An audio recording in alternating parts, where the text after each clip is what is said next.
I'm Tim Tyler, and this video discusses the idea that evolution progressively develops techniques to perform evaluations in simulated environments where failures are less costly. I'll be discussing the history of evaluation under simulation and the future prospects for the technique. I will argue that there's a trend towards increased use of evaluation under simulation, and that in the future this will result in the elimination of much real-world conflict. To start with some basics. In order to evaluate designs, it is necessary to build and test them, and this is true both for the biological designs that nature produces and for ones produced by humans. In the human sphere, this process is known as research and development, and biological evolution employs a broadly analogous strategy involving trial and error in order to produce its natural designs. In the modern era, evaluation under simulation is a familiar engineering technique. Bridges are constructed and tested in simulated environments before being deployed for real, similarly with skyscrapers, dams, and other construction projects. The technique is related to other common tools, rapid prototyping and model building.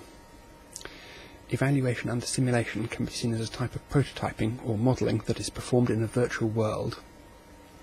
The benefits of evaluation under simulation are pretty clear. Testing a virtual model helps to reduce real-world failure rates, thereby reducing costs.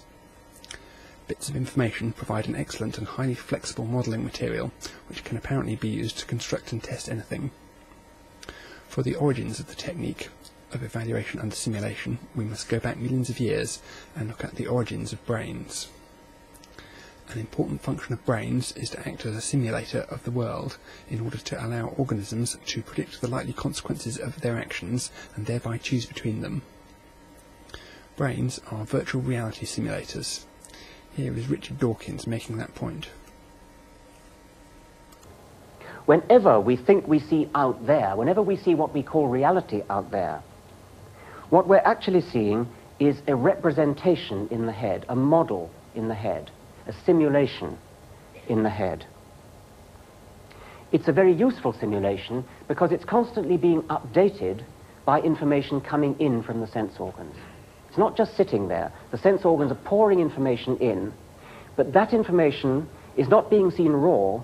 It's being used to update the model that's sitting there in the head. The reality that we see, in other words, is constructed in our skulls as virtual reality, to use the computer jargon. Having a simulation of the world benefits animals in several ways. One example is male combat. With a world simulator, males no longer need to actually fight each other in order to determine who is the fitter and stronger. Instead, they can fight in the simulated environment provided by their brains, decide who the winner would be if they did fight, and then avoid actual combat. This can benefit both parties. The loser of the fight is no longer dead, and the winner has avoided the risk of getting damaged in the battle. Venomous animals are among those likely to engage in ritual combat, because the potential costs of battle are high, and so the benefits of avoiding real combat are large. To illustrate that, here are some spiders sizing each other up.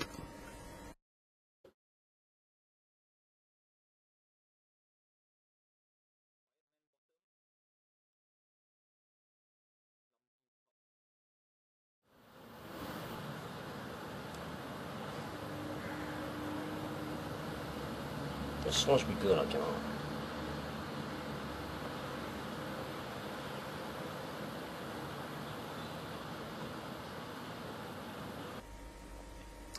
And here are some snakes engaged in mock fighting behaviour.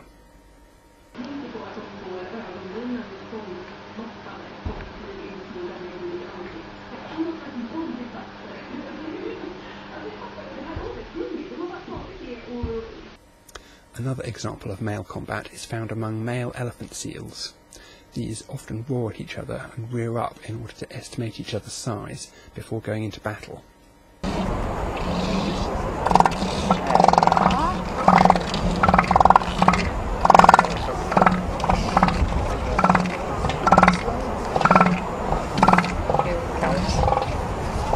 Raises himself big in your back, strike down onto that area. They have very big canines.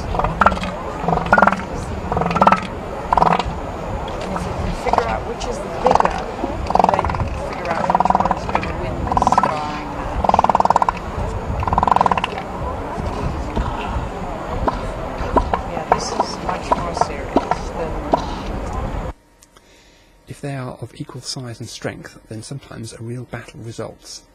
However, frequently the loser retreats without much of a fight. Here, a dominant male tramples on a baby seal in his effort to see off a smaller rival.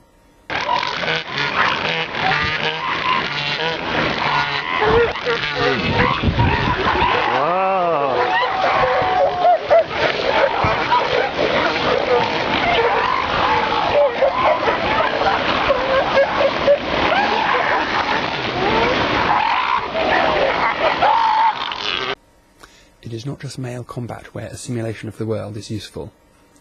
Female choice is another important area where understanding the consequences of your actions can be beneficial. Rather than actually mating with suitors and producing offspring for natural selection to evaluate, females who have brains can imagine the consequences of being impregnated by particular males. This allows them to select males with desirable traits such as disease resistance genes or the ability to provide supplementary parental investment. If their brains are working properly, the females can thus avoid wasting their resources by investing in unsuitable offspring. This strategy of evaluation under simulation seems to have been something that evolution has liked. Brains have enjoyed explosive growth on the planet, and they are now popular and widely distributed. However, for a long time, the main development seems to have mostly involved making existing brains bigger. However, in the modern era, evaluation under simulation has enjoyed further successes in the biosphere as a result of intelligent design. Engineers have successfully constructed digital computing machines that outperform biological brains in many areas.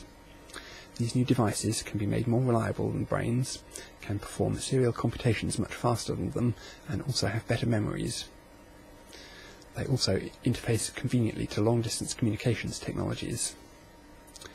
It seems likely that their capabilities will continue to improve, and that in the relatively near future their functionality will surpass that of biological brains in most areas that matter. A likely result of this seems to be even more extensive use of the technique of evaluation under simulation. To recap, evaluation under simulation reduces the costs to the evolutionary process of performing tests by executing those tests in a virtual environment where building things, testing them, and discarding the ones that don't work is relatively inexpensive. The result is faster evolution and so more rapid progress. The strategy generates benefits directly for the individuals that employ it. Having a high-quality simulator is useful and will often lead directly to improved fitness. One possible consequence of the rise of simulated environments is the virtualization of much of the world's conflict. Today, we can see that society has successfully channeled male competitive energies into ritualized mock battles in many cases. Laws dictate that companies compete economically for resources in a marketplace, rather than engaging directly in attacking or fighting behavior oriented towards acquiring resources by more direct means. Similarly, many nations play football matches with each other rather than actually going to war. Looking at what happens in nature, ritualized combat often breaks down when combatants are evenly matched, and neither side can calculate in advance who the likely winner will be. Then they have to perform their test in the real world in order to evaluate their issue. However, in one respect, this can be seen as a consequence of the limitations of their simulation equipment. With better simulators, the cases where the outcome would appear to be uncertain to the combatants would be reduced, and so fewer real-world fights would happen. Also, there are conventions for deciding the outcomes of combats between evenly matched competitors, rematches, tie-breaks, and so on. It seems reasonable to expect that the combination of better simulators and conventions for deciding outcomes in cases of ties will reduce the frequency of real-world combat to very low levels. Already we are witnessing progress in the moral zeitgeist, and combat is being regarded as increasingly primitive and barbaric. Warfare is bad for business, and these days many powerful corporate and government interests are simply opposed to it. The virtualization of warfare seems likely to result in a reduced frequency of real-world conflict. It seems likely that, like slavery, the frequency of real-world combat situations will be drastically reduced in the future, and that eventually most of the evaluations required for evolution to progress will be performed under simulation. Enjoy.